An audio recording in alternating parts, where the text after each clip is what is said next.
All right, it has been a little bit of time here since we've made a video. I've just been super busy wrapping up the summer, but it is getting really close to snowmobile season now. So now we're going to move into talking about snowmobiles.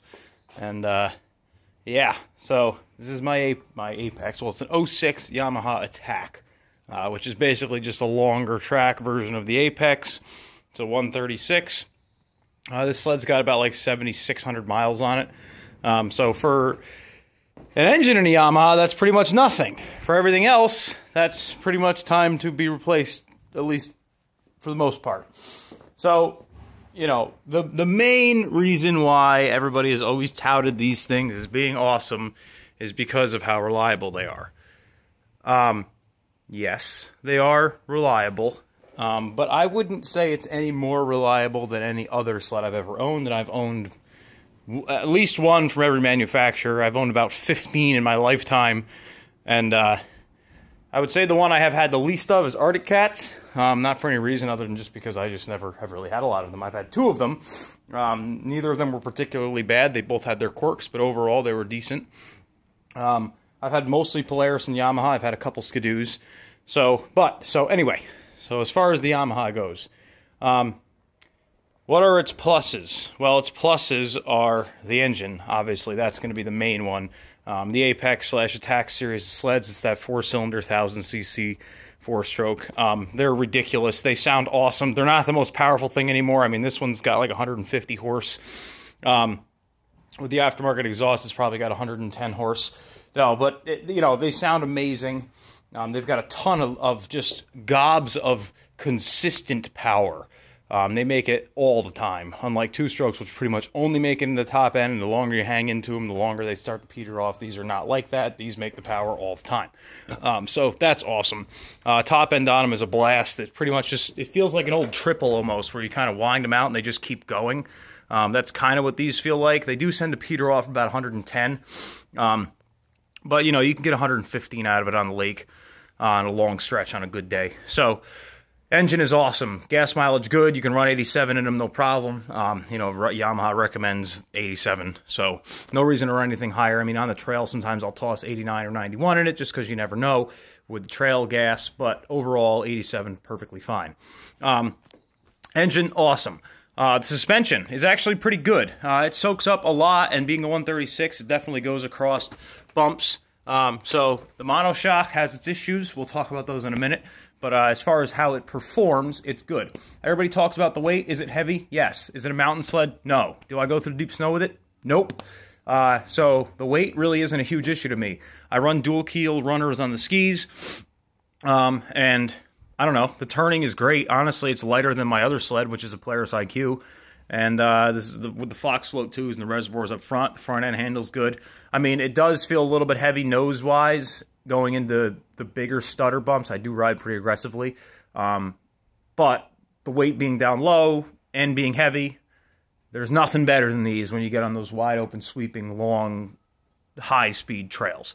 So that's awesome. We love that. Clutches are awesome. Yamaha clutches are always great. They do make a little bit of noise. The buttons, these, I actually just had to replace them this year. Known problem, they break, so check those on your sled. But overall, clutches and belt life are second to none in the snowmobile world, and really in the power sports world with the Yamahas, your belt life is going to be very good. Obviously, all the pluses and minuses of having a 4-stroke apply. You know, no oil changes, you're not burning oil, or rather, you are changing the oil and you're not burning it. You know, gas mileage, overall long-term reliability, all that's true. Honestly, that's it, though. Other than those things, this sled is not any more reliable or good than any of the other sleds I've ever owned. It still has the same issues that every other sled will have. And they have some unique ones. So the same issues that every other sled will have. By that, I mean bogey wheel bearings. You got to check them every year. I have the XLX wheels on this, so you can replace the bearings. The factory wheels you cannot, which is stupid. But so check those every year. I just had to redo this one this season. That one was getting a little bad. It's done now. That one was good. I replaced this one totally because it started to fall apart. And these XLX wheels at $30 a piece, you got after 2 seasons, this one started to shear apart. And I don't ride in low snow conditions. I mean, I ride up northern Tug Hill. You know, I never ride in crappy conditions. The track on this sled has got about 4,000 miles on it, and it still looks pretty much brand new. I've got a couple studs that are starting to loosen up. One pulled through there. Again, not the sled's fault. Just talking here. So, why did I say that these are not any better than any other sled? Well, front end bushings from the factory. Junk. Junk, junk, junk, junk, junk. These are actually a little bit loose. You can hear it. Yeah, the lower ones? Lower ones are actually all right. Up ones, not so much. But I'll get one more season out of those. Factory bushings are plastic. They're junk. Just like Polaris on their quads, Yamaha uses plastic bushings. They fall apart, they break, and then they wallow out the front of the sled. Anybody that owns one of these knows that happens. They make oil-like bushings. You change them out, you're good to go. But that is an annoying thing to have to deal with. These drive shaft bearings down here, way down there, for the Speedo shaft bearing. That bad boy. You got to grease that every season. If you don't, it's going to break, and you're going to have no more drive shaft bearing, which means your drive shaft, or not your drive shaft, rather, your jack shaft is, no wait, drive shaft, drive cog, whatever, the shaft that drives the track, that one, it's going to fall apart. I also like to grease the one that the clutch goes on, that bearing. So I pull the covers off those and do them every season. That way you don't have to worry about it. The clutches, these every year they seem to rust a little bit. These, the runners for the weights. I don't know why, but I always have to do that. Oil changes are a little bit of a pain in the butt, but you only have to do that every 2 seasons or 1. I do it every 1, but they say only every 2. So that's annoying. The other annoying thing about these, thank you Yamaha for designing something that makes no sense. Okay, you see the heat exchangers, right? They run under the running board, right there. Watch how much these running boards flex. Let's see if you can see it. Oh, it's hard to move it so you can see it, but you can kind of see it. So these running boards flex a lot. Actually, you can hear it. Listen. Oh, there you go. Now you can see it. See that movement? Okay, so the heat exchangers run under the running board. Yeah, great. Except that then when the running board flexes, it cracks the heat exchangers up here. And then they start to leak. So I've had to change these twice. There's the old ones right up there. Old one there, old one there. So they crack, and they don't work anymore. And they leak, and you leak all your coolant out. Really stupid design. They could have alleviated that by not having the heat exchangers be part of the structure of the running board. The other thing, this is RA adjuster. I deleted it. But it's a little dial that you turn. It's a hard soft. It's to adjust the shock. The cables always break, and then what happened with mine was, for whatever reason, it started to wear weird, and it chewed up the outside of the track.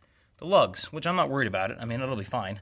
It's a little bit annoying, but, you know, well, that's why they make 4 cogs. But still, stupid. Why? Just, you know, trying to be weird and different, so that was annoying. I'm not saying everybody has that problem, but it is one that I had. So common issues. Again, that cracking, front suspension bushings going bad. Oh, and then the 2 big issues, in my opinion, the 2 worst issues.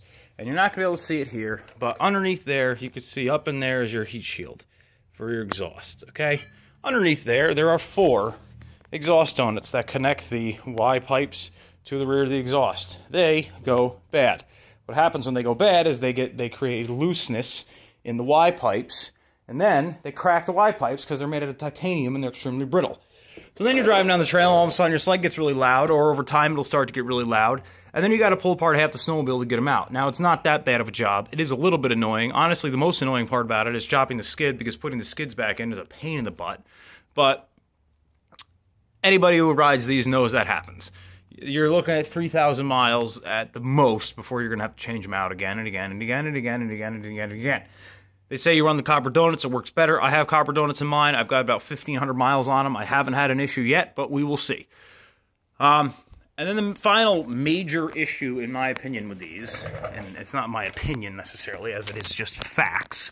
So if we get up under here, you can see this W arm, or arm, the suspension arm. So it connects to there, and it goes all the way up, and that's what mounts it into the sled. Now the issue with these is right up where they mount. So like right in this area over here where my finger is, they crack. And I've had this arm crack twice on me now, and you can see I've welded it. So I've got supports in there on that side, and then you can't really see it. But I also have supports up in there. Hopefully that actually is showing you something. But you can see them all along here. They're supported. Okay. when that arm cracks, it will twist. And if it cracks all the way through, your suspension is just going to fall out of the sled because that is the arm that bolts the suspension to the sled. So, if that cracks all the way through, which is very common on these, you are going to lose your track and your suspension, and everything is just going to be broken and destroyed. So, every single season, I would check that, and I would check it more often. So what happened to me last year was, and this is the other issue with these, I had my stator go bad. And apparently that's a common issue, not super common, not really a big deal, but the problem with the stator going bad is that then the sled doesn't start. So it just cranks, and because the crank sensor is part of the stator, or rather the crank sensor went bad, which is part of the stator, therefore you have to replace the entire thing. Crank sensor goes bad, and the sled won't start. It'll just crank. Luckily, it happened to me at a bar. So anyway, I took my second sled, my fiance and I rode 2 up on the other sled back to the trailer, went to the trailer, picked it up, got the sled home. Well, when I'm home changing out the stator in the middle of the season, I'm just like checking everything over. I look up underneath the suspension, and my W arm is cracked and broke. And I was like, and it was really broke. I'm like, well, I guess it's a good thing the stator went bad, because had it not, that probably would have taken out the whole sled. So, those are the main issues with these. You know, the oil tanks are known to crack and break. I haven't had that happen yet on mine, luckily. Probably will happen this season now that I just said that. But other than that, they're pretty good. It sounds awesome. I mean, I definitely will never own another sled other than an Apex. But they are not any more reliable than any other sled. And nobody's ever going to convince me otherwise. Other than the motors, everything else on them is just as unreliable, and in some ways they've got more stupid things than other sleds do. So, like, comment, and subscribe, and look forward to seeing more and more videos of snowmobiling this season. Thank you. Bye.